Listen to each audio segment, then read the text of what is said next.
అందరికీ నమస్కారం అండి.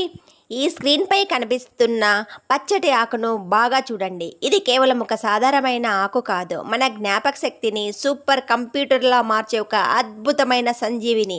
అవును, పూర్వకాలంలో మన ఋషులు మునులు తమ మేధస్సును ఏకాగ్రతను పెంచుకోవడానికి దీనినే వాడేవారు. దీని గురించి పూర్తిగా తెలిస్తే మీరు ఇప్పుడే మీ ఇంట్లో తెచ్చి నాటుకుంటారు. ఇంతకీ దీని పేరేంటో తెలుసా? దీనికి ఒక్కో భాషలో ఒక్కో ప్రత్యేకమైన పేరు ఉంది. మన తెలుగులో దీనిని బ్రహ్మి ఆకు లేదా సరస్వతి ఆకు అని పిలుస్తాం. చదువుల తల్లి సరస్వతీదేవి పేరు దీనికి ఊరికే రాలేదండి. దేవభాష అయిన సంస్కృతంలో దీనిని బ్రహ్మి లేదా మండూకపర్ణి అంటారు. బ్రహ్మదేవుడి సృష్టిలోని దివ్యమైన మూలిక కాబట్టి దీనికి ఆ పేరు వచ్చింది. ఇక ప్రపంచవ్యాప్తంగా ఇంగ్లీష్లో దీనిని ఇండియన్స్ ఫెన్నివోర్డ్ లేదా ఘాటుకోళ అని పిలుస్తారు. ఉత్తర భారతదేశంలో అంటే హిందీలో దీనిని బ్రహ్మి లేదా బేక్పర్ని అంటారు. అలాగే మన పక్క రాష్ట్రంలోని తమిళనాడులో దీనిని వల్లారై కీరై అంటారు. అక్కడ దీనితో రోజు పచ్చళ్ళు కూరలు చేసుకొని తింటారు. అందుకే తమిళ వాళ్ళకు అంత తెలివి ఎక్కువ. సరే, ఈ ఆకు వల్ల మనకు వచ్చే లాభాలు ఏంటో వింటే మీరు ఖచ్చితంగా షాక్ అవుతారు. మొదటిది, ఇది మెదడుకు బూస్టర్ డోస్లా పనిచేస్తుంది. పిల్లల జ్ఞాపక శక్తి పెరగాలన్నా, చదువుల్లో ఫస్ట్ రావాలన్నా రోజుకు 2 ఆకులు తినిపిస్తే చాలు.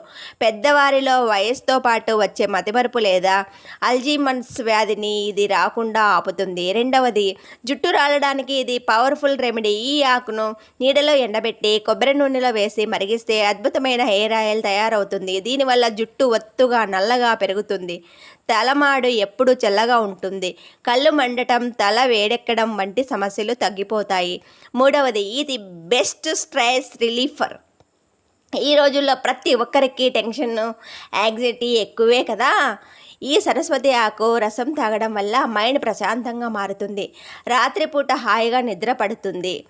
ఎలా వాడాలి, ఎలా పెంచాలి? అయితే ఒక చిన్న హెచ్చరిక.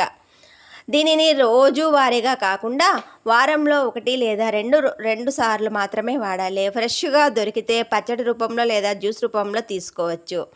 ఇన్ని లాభాలు ఉన్న ఈ మొక్కను పెంచడం చాలా ఈజీ. ఇది ఒక మొండి మొక్క. ఎక్కడైనా ఒక చిన్న కొమ్మ దొరికినా తెచ్చి మీ ఇంట్లో తడి మట్టిలో ఉన్న కుండీలో వేయడం. దీనికి ఎక్కువ ఎండక కూడా అక్కర్లేదు. నీడలోనే అల్లేస్తుంది. చేతులు కడుక్కునే బేసిస్ దగ్గర లేదా మీ నీరు ఉండే చోట ఎక్కడ కొమ్మ నాటినా చాలు, మొత్తం పాకేస్తుంది. మరి ఇంకెందుకు ఆలస్యం? మీ పిల్లల హెల్త్ కోసం, మీ ఫ్యామిలీ మెదడు చురుకుదనం కోసం ఈరోజే సరస్వతి ఆకు మొక్కను మీ ఇంట్లో నాటండి.